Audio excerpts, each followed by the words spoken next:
Today we are crafting using tin cans, so go to your recycle bin and grab a few and let's get crafting. We are going to start with one of the regular size ones, and of course we want to remove the paper from it.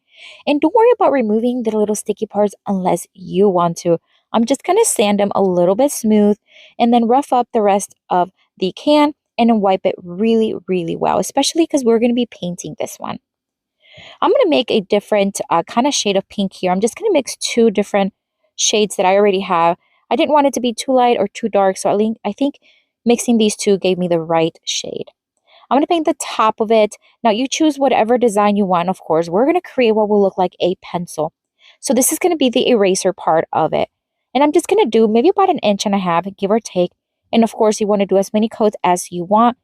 If you're working with your little ones and you're working with tin cans, please be careful. The inside edge of the can is still very sharp. So you want to be careful that they're not going to cut their little fingers.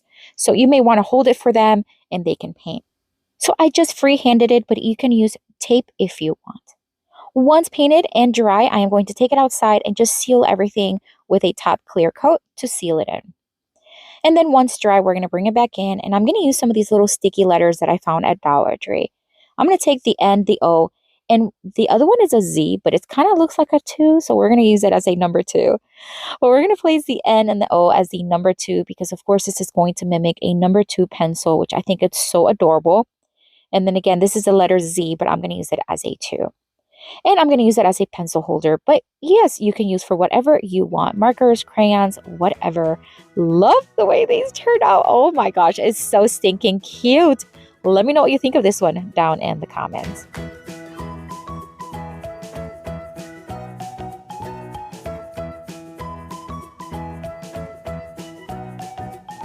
For this next tin can craft, we are going to take 2 of the regular size ones. And again, we want to remove the paper from them. And I'm not going to, again, just remove that little glue part. I'm just going to sand it smooth, but you can if you want. You can also heat it up, maybe with a heating tool, or maybe even use Goo Gone, but I'm just going to leave it on mine. I'm going to wipe them really well. At first, I thought I was going to paint these cans. I then changed my mind to make it easier.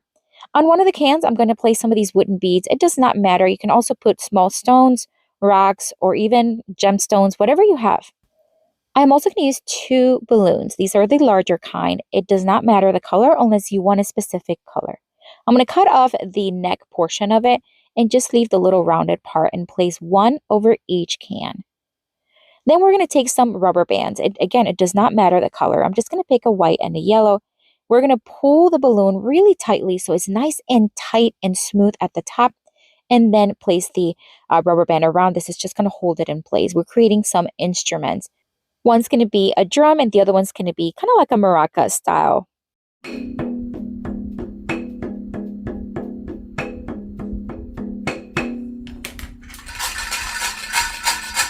How adorable. Oh my gosh, and they sound so good.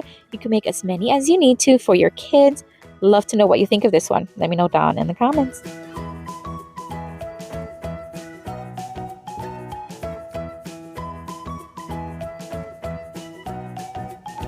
For this next tin can craft, we're going to take another one of the regular size ones. This is one that we used previously, so we're not going to need to clean it or sand it down. It's already been done.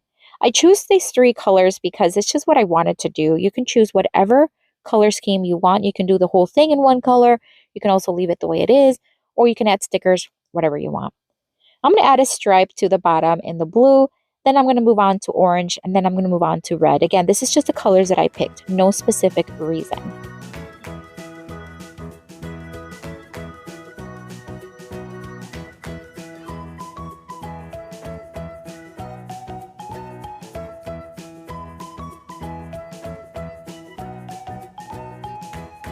All right, so this is what it's looking like. It's very wet right now.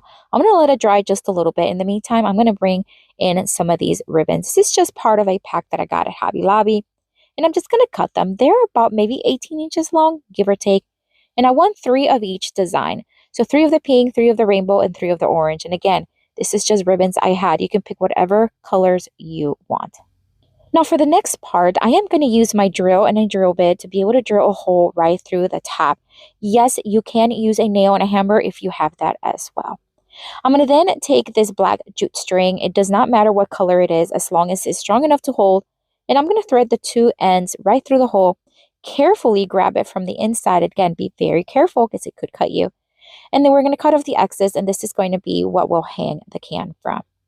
Now I'm going to start hot gluing all of the ribbon from the inside of the can. Again, be very careful.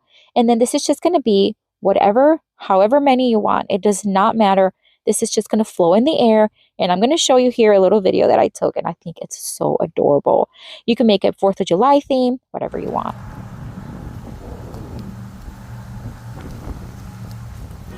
I just love the way this turned out. But what do you think? Let me know.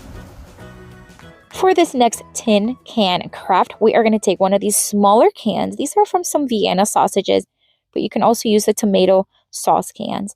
Again, remove the paper, sanded it down just a bit, and wiped it well. I'm going to pick these 3 colors, the orange, green, and yellow, and I'm just going to make different shapes on them. That's it. Some are going to be circular, some are going to be square or rectangle, and then the orange ones, I'm just going to do triangles. This is just the design that I picked. Pick whatever design you want. Have fun. It does not matter. You can even paint the whole cans in whatever shades you want.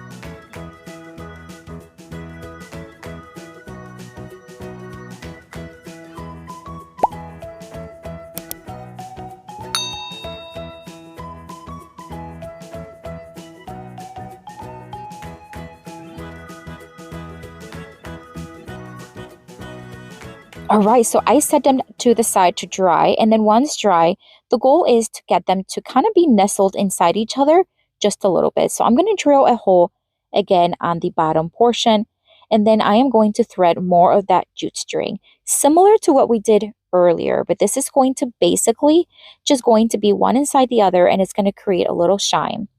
So I'm just going to thread it through the bigger can first. Again, very carefully grab the string. You want to make a knot. And then the knot, it's going to hold the first can when you pull it. You'll see it here in just a second, just like that.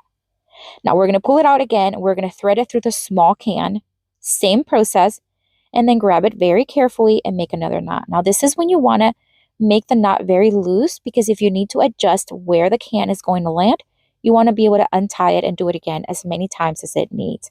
So I had to do it about 3 times to get it in the right position. Really easy to do though. How fun is this? I love the way it turned out. Let me know.